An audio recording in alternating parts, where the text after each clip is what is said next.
آئیے اللہ سے التجا کیجئے کہ خدا بندہ ہمیں اپنی محبت کا تحفہ نصیب فرما، ہمیں محمد و آل محمد کی محبت کے صدقے اپنی محبت کا تحفہ نصیب فرما۔ اور واضح ہے اللہ کی محبت خالص نہیں پیدا ہو سکتی مگر تب جب پہلے علی سے محبت پیدا ہو جائے، جب پہلے اولاد علی سے محبت پیدا ہو جائے، جب محمد و آل محمد سے محبت پیدا ہو جائے۔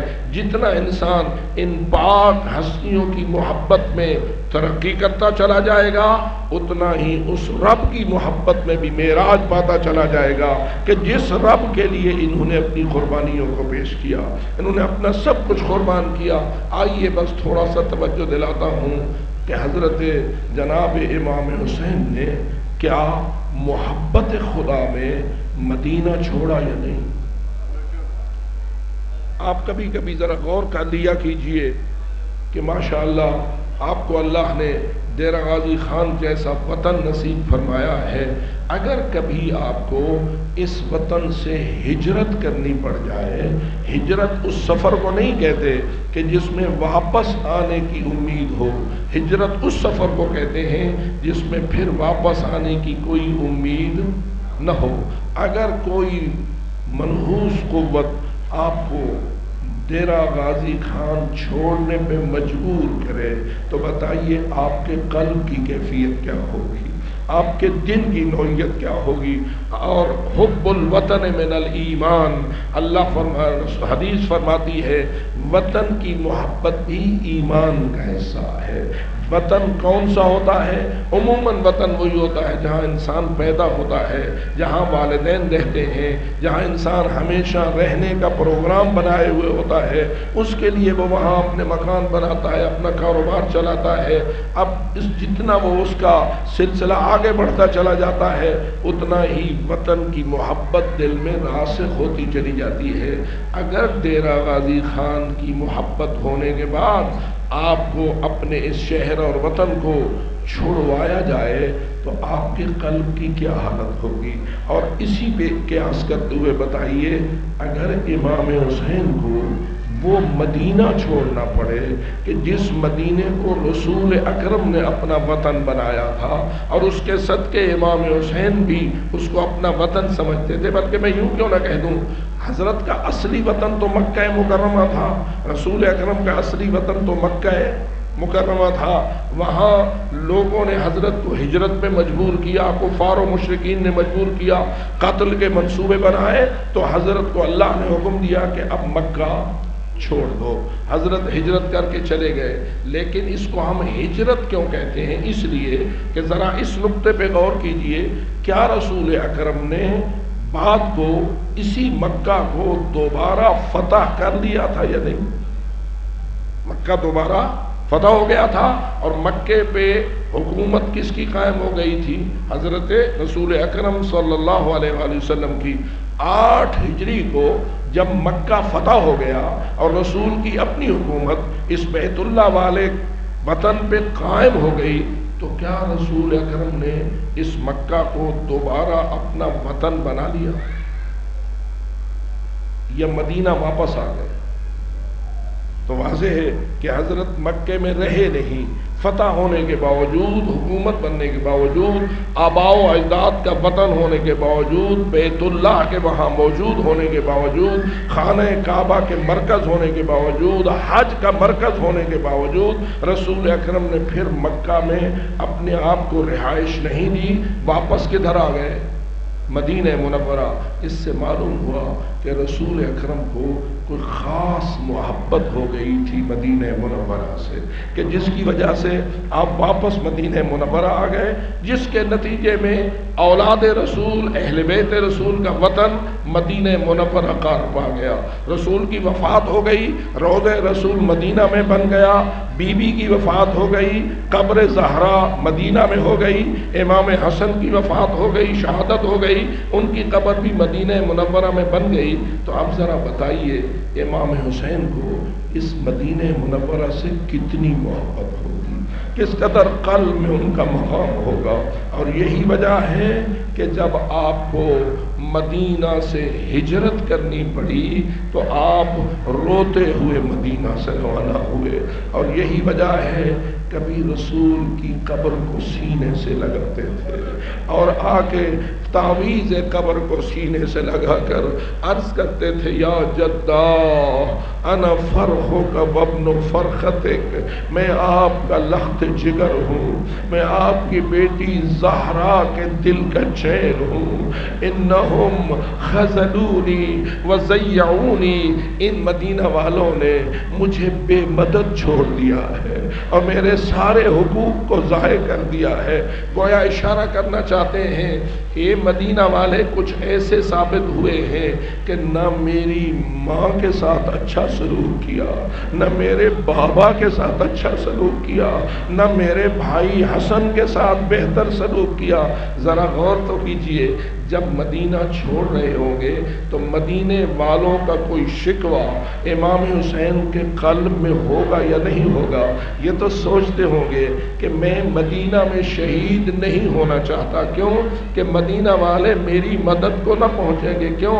اس لیے کہ میری ماں کی چیخیں بلند ہوتی رہی، زہرا کا بدن زخمی ہوتا رہا، زہرا کی پسلیاں ٹوٹتی رہی، بی بی کے مصائب کے پہاڑ بی بی پہ گرتے رہے، لیکن جس نے زہرا کی مدد نہ کی وہ میری مدد کیسے کریں گے؟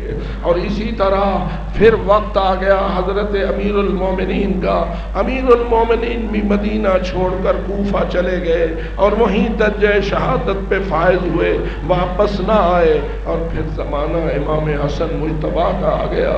بتائیے امام حسن مجتبیٰ کا جنازہ عزت سے اٹھایا گیا یا مصیبت میں اٹھایا گیا؟ کتنا سخت مجروح دل ہوگا تیرے مولا امام حسین کا جب اپنے بھائی کا جنازہ، اس بھائی کا جنازہ جس کو رسول کہتے تھے حسن اور حسین تو میرے دل کا چین ہے، یہ میری آنکھوں کی ٹھنڈک ہے، یہ میرے دل کے میوے ہیں، یہ مجھ سے ہیں، میں ان سے ہوں، یہ دونوں امام ہیں اور دونوں جوانوں نے جنت کے سردار ہیں۔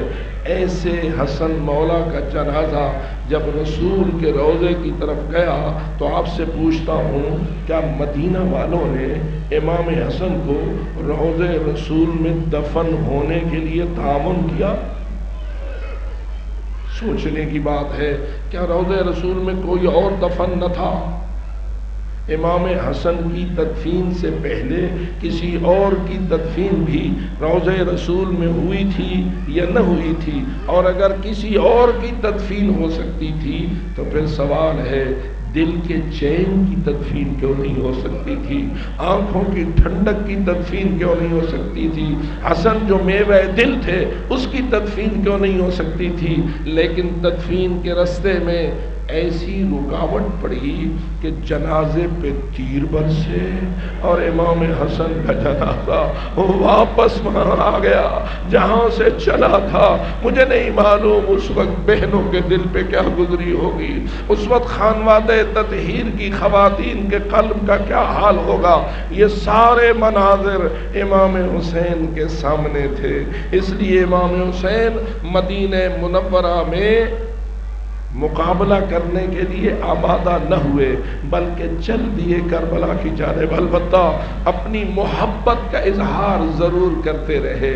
آئے روضہ رسول کو سینے سے لگایا، فرمایا اے میرے نانا، انہوں نے میرے ساتھ مدد نہیں کی اور انہوں نے میرے حق کی پرواہ نہیں کی، میں تو اس وقت اس کیفیت میں ہوں کہ جی چاہتا ہے آپ مجھے اپنی قبر میں جگہ دے دیں، آپ مجھے اپنی قبر میں جگہ دے دیں۔ اسی حالت میں امام حسین کی کو نیند آئی، روضہ رسول کے اوپر سر رکھے ہوئے، قبر رسول پر سر رکھے ہوئے نیند آئی۔ حالت خواب میں کیا دیکھا؟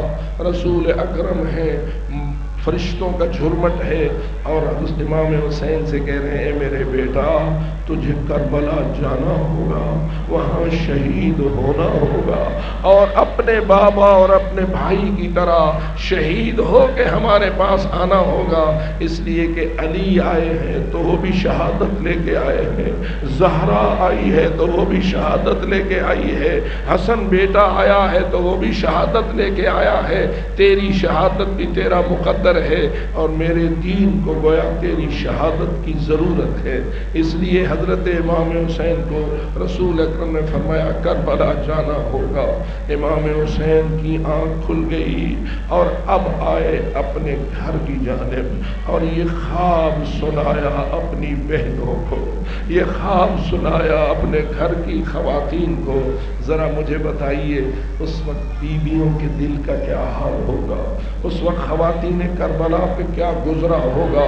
سارے گھر میں کوہرام تھا، رو رہی تھی ساری بیویاں کہ ہمیں اس مدینہ منورہ کو خیر بات کہنا ہے، لیکن عزادارو ایسی حالت میں وہ بیوی آئی جو رسول کی زوجہ محترمہ حضرت ام المؤمنین ام سلمہ کے نام سے یاد کی جاتی ہے۔ روایت بتاتی ہے، ام سلمہ بیان کرتی ہیں کہ ایک دن میں اپنے کمرے میں جو آئی تو رسول اکرم تشریف فرما تھے اور آپ کی گود میں حسین موجود تھے۔ میں نے دیکھا رسول حسین کو بوسے دیتے ہیں اور رو رہے ہیں، جتنے بوسے دیتے جا رہے ہیں اتنا گریہ بڑھتا جا رہا ہے۔ میں نے پیغمبر اکرم سے پوچھا یا رسول اللہ آپ اس حسین سے محبت رکھتے ہیں؟ کہا ہاں ام سلمہ میں ان سے گہری محبت رکھتا ہوں۔ فرمایا پھر آپ رو کیوں رہے ہیں؟ آپ اپنے اس محبوب کو بوسے دے کے آنسو کیوں بہا رہے ہیں؟ اس وقت رسول اکرم نے فرمایا اے ام سلمہ مجھے بتایا گیا ہے، جبریل نے مجھے خبر دی ہے کہ میری امت کے کچھ ایسے بدبخت ہوں گے جو میرے اس حسین کو قتل کر دیں گے، جو میرے اس حسین کو شہید کر دیں گے۔ میں اپنے حسین کی شہادت کو یاد کر کے رو رہا ہوں، میں اپنے حسین کی شہادت کو یاد کر کے رو رہا ہوں، اور یہ جبریل ہے جو میرے پاس آیا ہے، اس نے مجھے ایک تو اپنے حسین کی شہادت کی خبر سنائی ہے، اور دوسرا اس نے مجھے کربلا کی خاک پہنچائی ہے۔ یہ کربلا کی خاک ہے جس کا رنگ سرخ ہے، اور اے ام سلمہ یہ کربلا کی خاک میں تیرے پاس بطور امانت رکھ رہا ہوں۔ ایک شیشی میں بند کیا اس خاک کو اور ام سلمہ کے حوالے کیا، اور پھر یہ جملہ فرمایا اے ام سلمہ یہ خاک جب خون میں بدل جائے تو سمجھ لینا میرا حسین شہید ہوا۔ خاک خون میں بدل جائے تو سمجھ لینا کہ میرا حسین شہید ہوا۔ گویا رسول اشارہ کرنا چاہتے تھے اے ام سلمہ اللہ تجھے لمبی زندگی دے گا، تو زندہ رہے گی، اس وقت تک زندہ رہے گی جب تک میرا یہ چھوٹا لال حسین درجہ شہادت میں نہ پہنچے گا۔ تیرے پاس یہ مٹی خاک کربلا امانت ہونا چاہیے، اور تو اس کو دیکھتی رہنا اور یاد رکھنا، جب یہ خون میں بدل جائے تو سمجھ لینا میرا حسین شہید ہو گیا۔ عزادارو میں آپ سے پوچھتا ہوں، حسین بزرگ ہوتے گئے اور ام سلمہ اس خاک کو اپنے پاس محفوظ رکھے رہی۔ ایک دن وہ آیا جب امام مظلوم نے مدینہ کو خیر بات کہنا چاہا، آ گئی بی بی ام سلمہ، کہا اے میرے حسین کیا وطن چھوڑنا چاہتے ہو؟ کہا ہاں ماں میں اس اپنے وطن کو خیر بات کہنا رہا ہوں، جا رہا ہوں۔ فرمایا اچھا حسین بیٹا ہر طرف جانا، ادھر نہ جانا جو عراق کی سرزمین ہے، عراق نہ جانا۔ امام مظلوم نے پوچھا ماں عراق کیوں نہ جاؤں؟ کہا تیرے نانا نے مجھے اطلاع دی تھی عراق میں کوئی زمین ہے جس کا نام کربلا ہے، اور تجھے اس کربلا میں شہید کر دیا جائے گا۔ اس لیے میں تجھے کہہ رہی ہوں کربلا نہ جانا، کہ شہادت تیری وہاں ہونی ہے، اور کہیں جاتے ہو تو چلے جاؤ۔ اس وقت امام حسین نے فرمایا اے اماں، میں کربلا کو بھی جانتا ہوں، اپنی جائے شہادت کو بھی جانتا ہوں، اپنے مقتل سے بھی آگاہ ہوں، بلکہ میں آپ چاہیں تو آپ کو اس کربلا کی زیارت بھی کرا سکتا ہوں۔ اتنا کہنا تھا، دست ولایت دراز ہوا، امام کا دست امامت دراز ہوا، طی الارض ہوا، اور کربلا کی زمین ام سلمہ کے سامنے آ گئی۔ اب ذرا دل پہ ہاتھ رکھیے اور سوچئے، جب امام حسین یہ فرما رہے ہوں گے ھذا محبت الدماءنا، یہ وہ جگہ ہے جہاں ہمارا خون بہایا جائے گا، اور یہ وہ جگہ ہے جہاں ہمارے خیمے لگائے جائیں گے، یعنی اشارہ کرنا چاہتے تھے خیموں پہ میری بہنیں کھڑی ہوگی، اور یہ جاہ قتل ہوگی جہاں میری گردن پہ خنجر چل رہا ہوگا، خون بہ رہا ہوگا، اور میری بہنیں اور میری بیویاں اس منظر کو اپنی آنکھوں سے دیکھ رہی ہوگی۔ پوچھتا ہوں ام سلمہ کے دل پہ کیا گزری ہوگی جب انہوں نے یہ سنا یہ میرا مقتل ہے، یہ مناخ و رکامنا ہے۔ اس منظر کو ام سلمہ نے دیکھا، دل ملول پڑا، رونے لگی۔ امام حسین نے بھی خاک کربلا کی ایک مٹھی بھری اور دے دی حضرت ام سلمہ کو، اور فرمایا نانا نے بھی دی تھی خاک کربلا، میں بھی آپ کو دے رہا ہوں یہ خاک کربلا، اس کو بھی شیشی میں بند کر کے محفوظ کر لینا، اور انتظار کرنا، جب یہ خون بن جائے تو سمجھ لینا تیرا حسین مارا گیا۔ اب آؤ عزادارو، یاد کرو حسین نے مدینہ چھوڑ دیا اور بی بی نے انتظار کیا۔ ذرا اس خاتون کے دل کا جائزہ لو جو روز مٹی کو دیکھتی ہے، اور اس لیے دیکھتی ہے کہ خون بنا ہے یا نہیں بنا، اور آیا میرا حسین شہید ہوا ہے یا نہیں ہوا۔ عزادارو، جس کی شہادت کی خبر پہلے آ چکی تھی اور ہر روز بی بی اس انتظار میں تھی، اللہ جانے یہ انتظار کے مراحل کتنے سخت تھے، لیکن میں آخری جملہ کہوں، کیا بی بی کو اطلاع ملی یا نہ ملی؟ آئیے اس روایت پر بھی نظر کیجئے کہ حضرت ام سلمہ روز عاشور آیا، گزر گیا مکہ، گزر گیا محرم کا وہ سارا عرصہ، اور بی بی ہر روز خون کی تلاش کرتی رہی اور مٹی کے منظر کو دیکھتی رہی، لیکن جب روز عاشور آیا تو روایت کہتی ہے کہ بی بی نے نماز ظہر پڑھی اور تھوڑی دیر کے لیے آرام میں چلی گئی۔ خواب دیکھا تو کیا دیکھا، سید الانبیاء ہے، محمد مصطفیٰ ہے، کس حال میں آ رہے ہیں، سر پہ خاک ہے، ریش پہ خاک ہے، روتے ہوئے آ رہے ہیں۔ حضرت ام سلمہ نے پوچھا یا رسول اللہ، آپ کے بال تو خوشبو سے معطر رہا کرتے تھے، آپ کے سر و داڑھی پر یہ خاک کیسی ہے، آپ کیوں رو رہے ہیں؟ آؤ عزادارو، اگر محبت ہے حسین سے تو روئیں اس طرح جس طرح رسول روئے، ہم گریا کریں اس طرح جس طرح مصطفیٰ روئے، ہمیں اس طرح اپنے آپ کو عزادار بنانا چاہیے جس طرح سید الانبیاء عزادار بنے۔ کوئی روئے یا نہ روئے، ہم نے تو اس لیے بھی رونا ہے کہ رسول روئے، اور یہ سنت رسول ہے۔ بی بی نے دیکھا رسول کے سر میں خاک ہے، داڑھی پہ خاک ہے، رو رہے ہیں، آ رہے ہیں۔ بی بی نے پوچھا یا رسول اللہ، آپ کی یہ حالت کیوں ہے؟ فرمایا اے ام سلمہ، ابھی کربلا سے آ رہا ہوں، ابھی کربلا سے آ رہا ہوں، میرا حسین مارا گیا، میرا حسین مارا گیا۔ عزادارو، یہ جملہ ام سلمہ کے کان پہ پڑھنا تھا، چیخ نکلی، خواب ختم ہوا، روتے ہوئے دوڑی، کدھر دوڑی آپ سمجھ گئے، بی بی کدھر جا رہی ہے، اس خاک کو دیکھنے کے لیے جا رہی ہے جس کے متعلق رسول بھی فرما گئے تھے، اور بی بی کو حضرت امام حسین بھی فرما گئے تھے یہ خون سے بدل جائے گی۔ اب جو اندر کمرے میں داخل ہوئی تو منظر کیا تھا، صارت دمن عبیدا، خاک خاک نہ تھی بلکہ تازہ خون ابل رہا تھا، ان شیشیوں سے خون ابل رہا تھا۔ حضرت ام سلمہ نے فوراً کہا واہ حسینہ، واہ حسینہ، واہ ولدا، واہ ولدا، ہائے میرے حسین، ہائے میرے حسین۔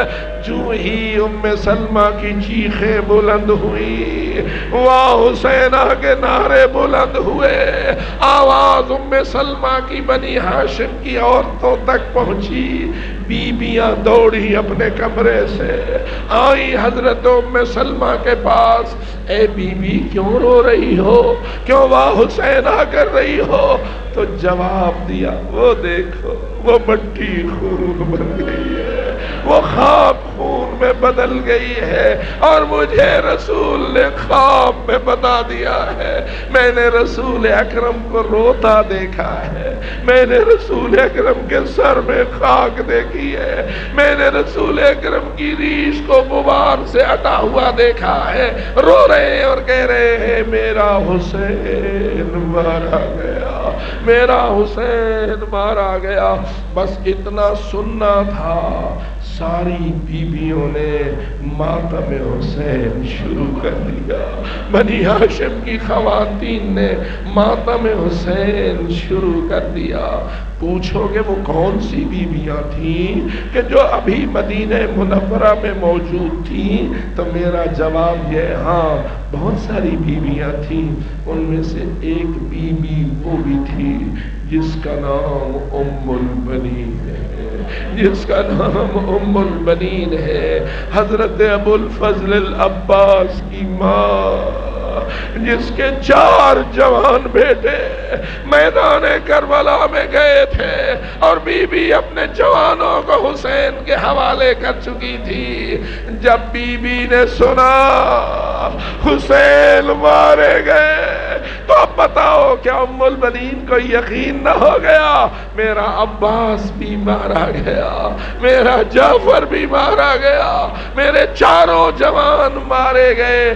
یہی وجہ ہے کہ بی بی جنت البقیع میں بیٹھی ہوتی تھی، قبریں بناتی تھی، اور پھر کہتی تھی تیری قبر پہ بھی رونے نہیں آئی ہوں، اے میرے لاڈلو میں تمہاری قبروں پہ رونے نہیں آئی ہوں، میں زہرا کے لال کو رونے کے لیے آئی ہوں، میں بی بی بطول کے دل کے چین کو رونے کے لیے آئی ہوں۔ عزادارو، اب ہمیں معلوم ہوا غم مظلوم کربلا اور غم شہدائے کربلا میں رونا سنت رسول بھی ہے، سنت ام سلمہ بھی ہے، سنت ام البنین بھی ہے، کوئی مانے یا نہ مانے، کوئی جانے یا نہ جانے، جس کے دل میں حب رسول ہے اس کا دل خون خون ہے، اور وہ غم حسین کو منانا اپنا فریضہ سمجھتا ہے۔ بس آخری جملہ، ان بیویوں کا